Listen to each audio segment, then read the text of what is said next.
स्वागत है दोस्तों आपका आपके चैनल काव्य रसधारा शंकर दान में। और रात की बात में लेकर आया हूँ बची हुई कहानी द मदर्स डे का बचा हुआ भाग। तो बिना किसी व्यवधान के शुरू करते हैं, लेकिन शुरू करने से पहले दोस्तों प्लीज़ चैनल को सब्सक्राइब करना ना भूलें और बेल आइकन ज़रूर दबाइए हर अपडेट पाने के लिए। तो शुरू करते हैं। एक एहसास है माँ, जीवन को भाने वाली प्यास है माँ।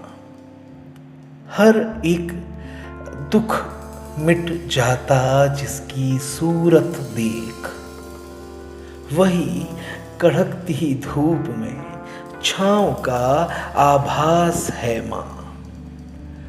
गुजर जाता वक्त बहुत जल्दी, रह जाती यादें, उन यादों में एक कोना हमेशा भला रहता। वो स्नेह, वो शांति, सामर्थ्य का आगाज है माँ। बिल्कुल दोस्तों, माँ से बड़ा कोई नहीं। जिसने हमें जन्म दिया, क्या केवल एक दिन ही उसे विशिष्ट सम्मान मिले और इन पाश्चात्य विचारों तथा भारतीय तर्क की इस बहस में जो हमारे पात्रों में चल रही थी वह भी तो यही थी। सुषमा ने चाय की प्याली पकड़ाते हुए कहा, कल तो पलक को भी काफी देर हो गई थी और जब कुछ कहा तो मुंह फुला के बैठ गई। फिर बताओ कि कैसा सम्मान हुआ। हम उनका भलाई तो सोचते हैं, उनके भलाई का ही तो कहते हैं। पुनीत ने चाय का घूंट भरा और कहा, हाँ कुछ हद तक तुम सही हो, लेकिन सुषमा समय बदल गया है अब, और हर चीज को कोई न कोई सेलिब्रेट करता है और किसी प्रकार से सेलिब्रेट करना चाहते हैं। ये एक परंपरा चली आई है, बस और कुछ नहीं है ये। तो पुनीत मैं भी तो यही कह रही हूं, भले ही सेलिब्रेट करो, खूब मनाओ, पर पूरे साल क्या मां नहीं होती? कई ऐसे घर हैं जहां पर माँ को केवल मोबाइल में बधाई दे दी जाती है। कई ऐसी जगह है जहां पूरे साल बूढ़ी माँ का कोई हाल चाल नहीं पूछा जाता। कई ऐसी जगह है जहां बच्चों के पास पेरेंट्स के लिए बात करने तक का समय नहीं होता। और इतना कितना काम है कि 1 घंटा नहीं निकाल सके, और वो ही लोग मदर्स डे पर हैप्पी मदर्स डे के मैसेज करते हैं और बधाई की झड़ी लगा देते हैं।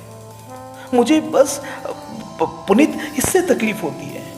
बाकी रोज मनाओ मदर्स डे, कम से कम सप्ताह में 1 दिन तो उनके लिए निकालो। सुषमा का बोलते बोलते गला रुंध सा गया। शायद उसका यह दर्द अपने माँ पिता के लिए था।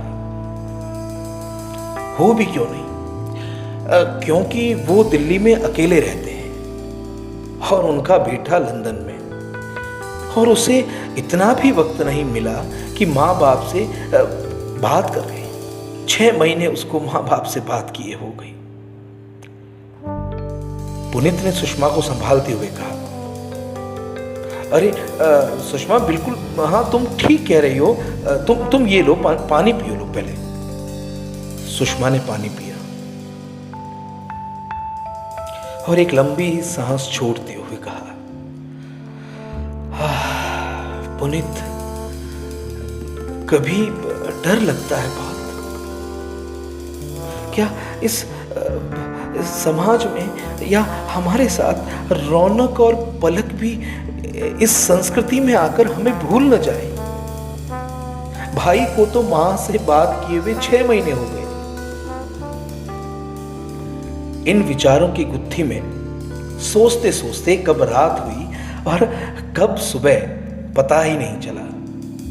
सुबह के 8 बजे सुषमा अपने काम में लगी हुई, काम पूरा कर पुनीत के साथ में गार्डन में बैठी पी रही थी चाय। तभी उनके दोनों बच्चे दौड़ते हुए आते हैं और कहते हैं, हैप्पी मदर्स डे माँ।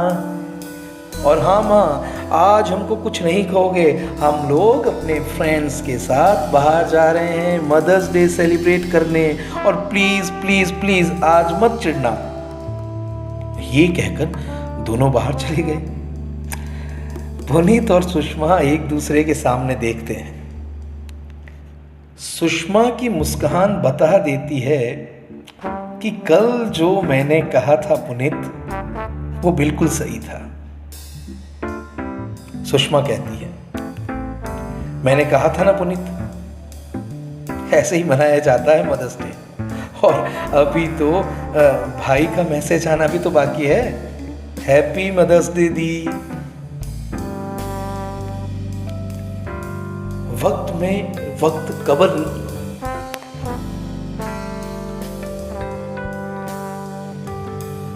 वक्त में वक्त कब निकल जाए कुछ पता नहीं चलता, और वक्त में वक्त निकाल कर कुछ वक्त उन्हें दे दो जिन्होंने दी तुम्हें जिंदगी, जिन्होंने दिए सलीके, बोलने का हुनर, दिया तुम्हें आत्मविश्वास, दिया संबल, सब कुछ दिया, और उनके लिए तो निकालिए कुछ वक्त, उनके वक्त के लिए। जी हाँ दोस्तों, इस कहानी से यही सीख मिलती है कि एक दिन के लिए मदर्स डे नहीं होता है। मदर्स डे रोज मनाइए, फादर्स डे रोज मनाइए, क्योंकि पेरेंट्स के लिए कोई दिन नहीं होता है।